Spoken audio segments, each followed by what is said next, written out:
Bernardo Sagastume, periodista y director adjunto en La Gaveta Económica. Bernardo, ¿qué tal? ¿Cómo estás?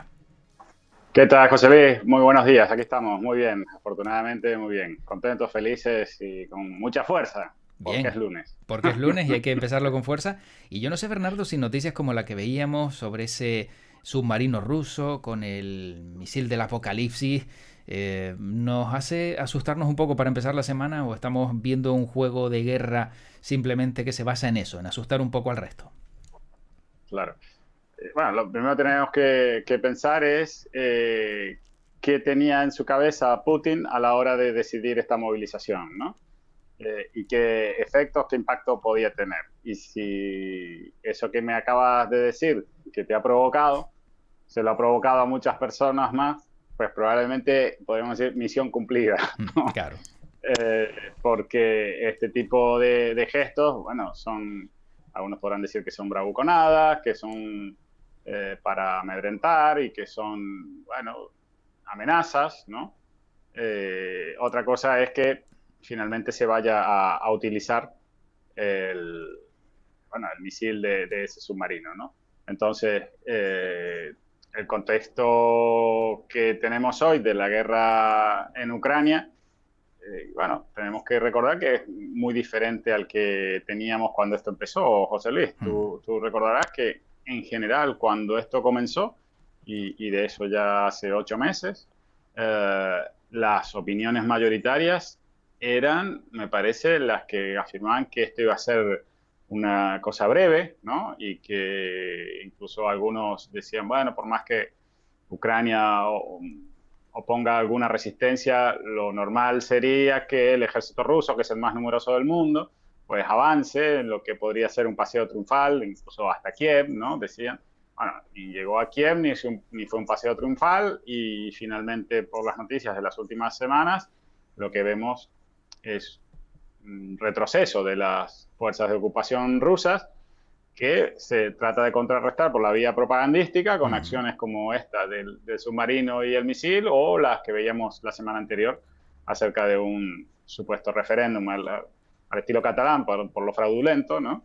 Y que buscaba transmitir, sobre todo, yo creo que ante el surgimiento de escepticismo en la propia Rusia, transmitir algo de seguridad dentro de su país, ¿no? Esa era Hmm. la idea de Putin, me parece.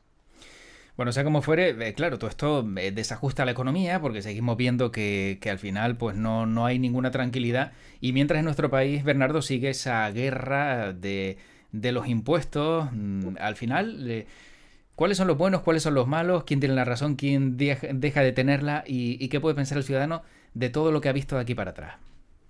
Sí. Bueno, y no solo quiénes son los buenos, quiénes son los malos. Yo diría quiénes son los que pagan, que somos nosotros los ciudadanos, ¿no? Eso siempre, sea cual sea el partido político. Y quiénes tienen autoridad moral para hacerlo, porque en cuestión de impuestos, pues mira, al menos el PSOE y Podemos son un poco más sinceros que el Partido Popular, porque te dicen directamente que te van a crujir impuestos. En cambio, el PP dice que tiene la bandera de bajar los impuestos y sabemos cuál fue el antecedente inmediato, que es que el gobierno de Mariano Rajoy, donde se subieron todos los impuestos de manera criminal, ¿no? Y el Hmm. señor Montoro se diferencia en apenas una letra de la señora Montero, que soy su sucesora en el Ministerio de Hacienda, ¿no?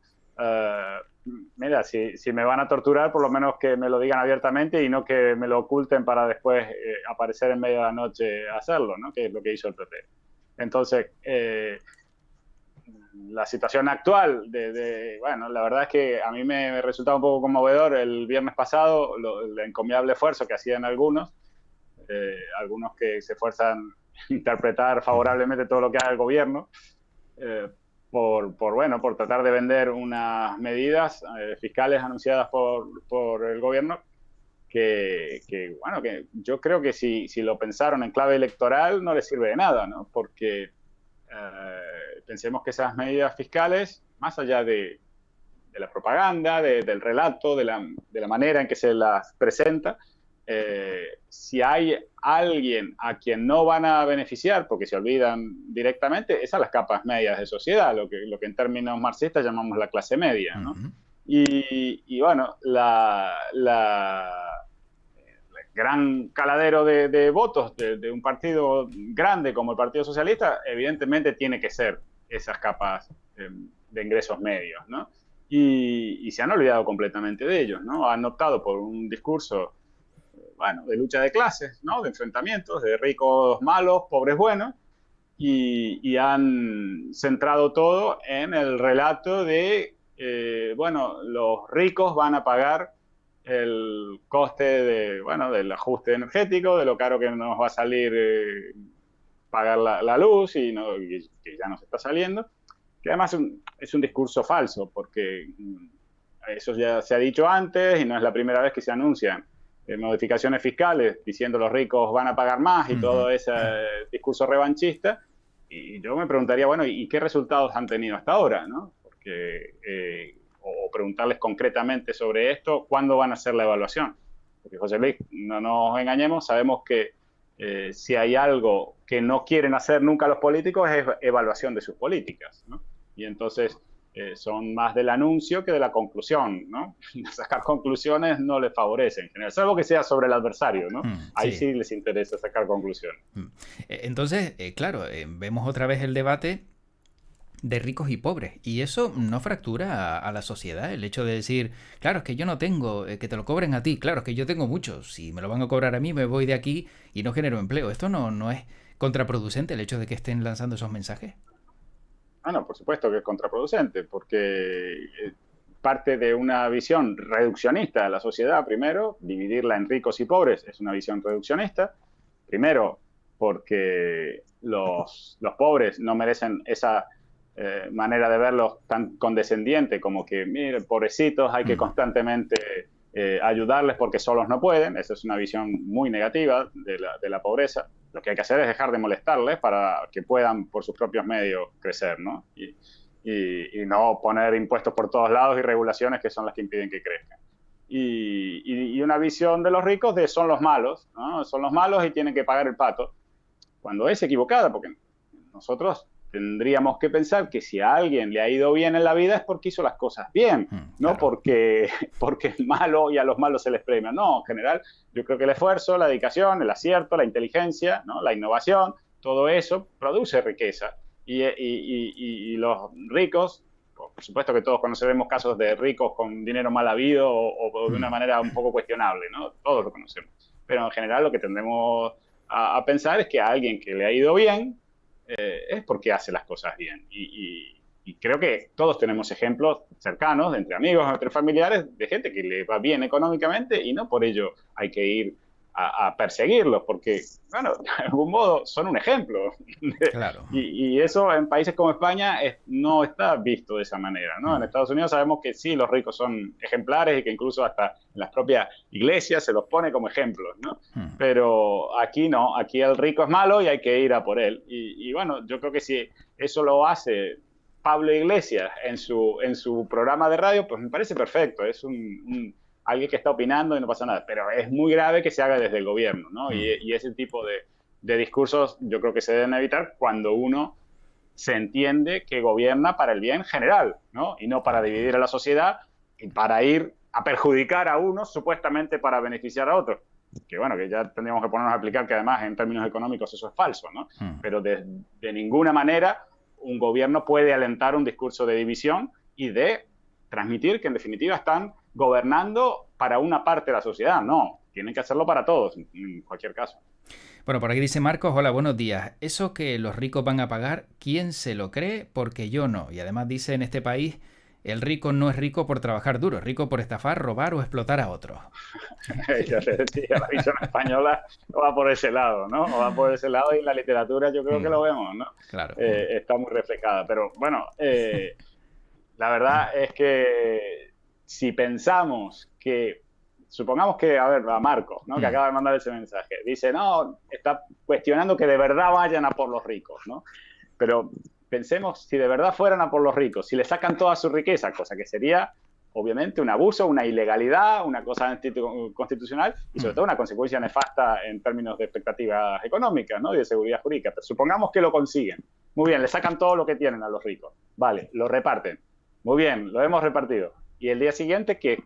¿qué hacemos? Eso se agota, ¿no? Claro. Eso no es una riqueza que permanentemente va a quedar en el red. Eso se agota. Al día siguiente vamos a ser todos pobres, sumando a los ricos que antes eran ricos y ahora han pasado a ser pobres. Es decir, eso se ha experimentado, ¿no? El sistema socialista es eso, y eso se ha experimentado, pero parece que la humanidad no aprende, ¿no? Y la caída de la Unión Soviética, la caída del muro de Berlín, el fracaso de Cuba, el fracaso de Venezuela, parece que no son ejemplos suficientes para que la gente tome nota de que eso de quitarle a los ricos para darle a los pobres, lamentablemente, para los espíritus vengativos, resentidos y envidiosos, no funciona.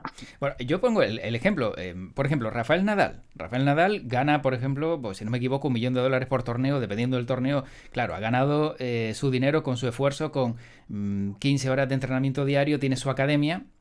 Si de repente le quitan el dinero por ser Rafa Nadal y por tener mucho, cierra la academia, son puestos de trabajo que ya no habrá, jóvenes que no tienen ilusión por jugar al tenis. Podría ser también ese un caso, ¿no? De a lo mejor alguien que presuntamente sabemos o entendemos que no ha metido la mano en ningún lado, que se lo ha ganado sudando y Claro. que se podría ver así, ¿no? Claro, es una vida ejemplar la de Rafa Nadal, yo creo, ¿no? Porque es un hombre que además ha disputado toda su carrera deportiva con algunos que sabemos que técnicamente eran superiores. Roger Federer, que se acaba de retirar, era superior técnicamente. Ahora Rafa Nadal era un ejemplo de esfuerzo, de garra, de constancia y finalmente lo terminó doblegando a Roger Federer, ¿no? Y claro, y además hay otra cosa que no se piensa en esos casos. Vas a machacar a Rafa Nadal, vale, le vas a quitar todas sus escuelas, toda su riqueza, sus Porsche o los coches que tenga y muy bien, se lo has quitado todo. Al día siguiente, Rafa Nadal está en condiciones de volver a ser rico. ¿Por qué Rafa Nadal? Porque tiene una cabeza interesante, porque tiene toda una trayectoria y lo va a volver a hacer. Probablemente no en los mismos términos, porque le has quitado una parte importante, pero se va a recuperar, ¿eh? Entonces, no es una cuestión material de agarrar unos lingotes de oro, ¿no? Y después fundirlos y darle una pepita a cada uno. No funciona así la cosa, ¿no? No funciona. Y además de ese coste que estás diciendo, que Rafa Nadal seguramente da empleo a muchas personas en su academia o en todas las cosas que indirectamente dan empleo, porque él, al ser cara de ciertas marcas, también está dando trabajo, ¿no? Hay una cuestión de que se pierde eficiencia. Una economía no puede quitarle a los que han sabido crear riqueza su riqueza para dársela a otros que no sabemos qué van a hacer con ella. Probablemente tienen necesidades más imperiosas y, como decíamos al principio, se agote en un uso, ¿no? Claro. Se agote a los pocos días, ¿no? Entonces, lo que tiene que hacer una sociedad en todo caso es incentivar a que haya más ricos, porque esos son los que marcan el camino. Son los que, como decía, producen riqueza, son los que dan trabajo y son los que son un buen ejemplo de que haciendo bien las cosas se puede prosperar. Ahora, si vamos a apuntar a la mediocridad o menos que eso todavía, pues bueno, no creo que sea algo que nos asegure un futuro venturoso, José Luis. Y siempre va a dar más dinero el tenis que el tenis playa, ¿no, Bernardo? No sé qué es el tenis playa, vale. Supongo que habrá, no sé, quién juega semejante engendro. Pero bueno, no, es un deporte, yo lo he practicado. Mensaje dedicado a un buen amigo, sí. Yo lo he practicado el tenis playa un día. Es divertido. El problema es que se practica en la playa. Ese es el principal problema. Y se te pega la arena. Claro. Es sumamente incómodo, ¿no? Claro. Mejor jugar al pádel, que es una superficie más regular. Y bueno, y es fútbol, lo que quieras hacer. Bueno, Marcos decía, dice, hombre, Rafa Nadal, no, yo hablo de los empresarios, pero también hay que decir que Rafa Nadal es empresario, tiene su marca y al final no deja de ser una empresa, ¿no? Él mismo. Bernardo, para ir acabando, no quitarte mucho más tiempo, candidaturas, vemos que ya se ha puesto la maquinaria de las elecciones en marcha. No sé, desde tu punto de vista, ¿quién crees que es el partido que a lo mejor le va a costar un poquito más ocupar alguna plaza y algún perfil para no meter la pata, como ya pasó a lo mejor en su día con alguna candidatura errónea? Bueno, supongo que te estás refiriendo al PP con la candidatura a la alcaldía de Las Palmas de Gran Canaria, por ejemplo, que bueno, las elecciones pasadas se dieron el lujo de poner una candidata que a los 15 días renunció a ser candidata, ¿no? Claro. Y bueno, para un partido que como por defecto aspira a gobernar en la ciudad, porque así ha sido durante muchos años, es un error tremendo, ¿no? Y bueno, esta vez tendrán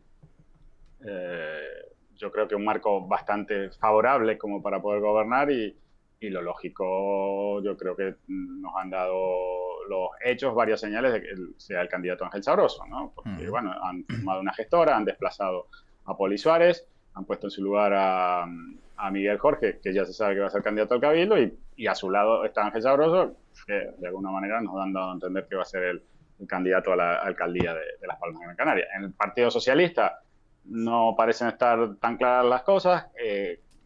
Dicen que, bueno, que la candidatura de Carolina Darias, ministra de Sanidad que es todavía a día de hoy, tiene un impedimento que es las pocas ganas de Carolina Darias de ser candidata. Y claro, en ese caso hay alternativas. Está Inmaculada Medina, que al final, entre tener una candidata que no quiere hacerlo y otra que sí desea hacerlo, y Inmaculada Medina sí ha mostrado su interés a quien corresponde, pues bueno, habría que, yo creo que pensar quizá en quién se va a esforzar más por esa candidatura. Tenemos un ejemplo cercano de las elecciones andaluzas, una candidata a la fuerza, como fue Macarena Olona, y el resultado que tuvo para su partido, para Vox, ¿no? Entonces, cuando te llevan así a la rastra, pues a veces los resultados no son los esperados. Sobre todo teniendo en cuenta que tampoco el hecho de ser ministra de Sanidad le ha granjeado a Carolina Darias enormes simpatías populares, ¿no? A mí, yo trato a veces de evadirme de esa visión de que parece que cuando alguien tiene más figuración en los medios, ¿no? Y más presencia pública, que tampoco ha sido la gran cosa, pese a ser la ministra durante buena parte de la crisis de la pandemia, yo no sé si de verdad Carolina Darias es un activo electoral para el Partido Socialista, ¿no? Si vemos en términos más locales, de la cosa pequeñita, bueno, con los barrios ha estado más en contacto con una persona como Inmaculada Medina o cualquier otro concejal que haya estado en el gobierno. Han sido 8 años de gobierno municipal de Augusto Hidalgo, entonces yo creo que eso también algo pesa. Bueno, y vamos con la sección para acabar más polémica del programa, porque el quejómetro en su día dejó una queja de Bernardo Sagastume y yo no sé si Bernardo tiene alguna queja hoy o pasa palabra. ¿Sabes qué? Yo pensé que no me ibas a poner el quejómetro por delante, que no iba a poder activar esta palanca, dirían en el Barcelona. Sí, sí. Bueno, mira, me quejo de una cosa, y me quejo amargamente, me quejo de los que se están poniendo en contra de la industria turística en Canarias, por absurdo que esto parezca, ¿no? Ha surgido ahora gente que le está empezando a echar la culpa de todas las calamidades que se viven en las islas al turismo, cuando en realidad debería ser exactamente lo contrario. Cuando hay algo que funciona, una sola cosa que funciona, que es el turismo, resulta que es culpa de eso único que funciona que todo lo demás no funcione. No, evidentemente no es así. Bastante hace el turismo por la prosperidad en Canarias, por haber evitado, por ejemplo, que siguiera la tradición canaria de la emigración, porque bueno, había una salida económica que era dedicarse a los trabajos que generaba el turismo a su alrededor, y ahora resulta que te vienen con estas historias, bueno, y por supuesto están encantados de haber importado ese concepto tan nefasto, anglosajón, después castellanizado, que es la gentrificación, y bueno, y ahora están encantados de que supuestamente el turismo desplace a la población local cuando suben los alquileres en determinadas zonas de determinadas ciudades, ¿no? La verdad es que el esnobismo de la crítica de izquierda en estos temas me parece tan deplorable, y sobre todo su ceguera social, ¿no? Lo lejos que están de las preocupaciones verdaderas de la gente, de las personas, que la primera es conseguir trabajo, y el turismo da mucho trabajo. No lo da todo, no lo da todo, pero que el resto funcione muy mal no es culpa del turismo. Bueno, pues ahí la queja más genérica, en este caso, y en el día de hoy... Menos personal de Bernardo Sagastume. Ya veremos la próxima vez seguramente. Y si tengo a otro invitado que tú conoces, seguramente tendrá alguna queja de algo que habrá dicho Bernardo Sagastume, porque bueno, aquí se crea un bucle polémico sin fin. Al final uno no sabe con cuántos amigos está dejando de serlo cada vez que abre la boca, ¿no? Bernardo, como siempre, gracias por este ratito, por empezar la semana aquí en A Buenas Horas, y un placer charlar contigo, como siempre. Lo mismo digo, un placer, José Luis, hasta la próxima. Hasta la próxima, cuídate, chao.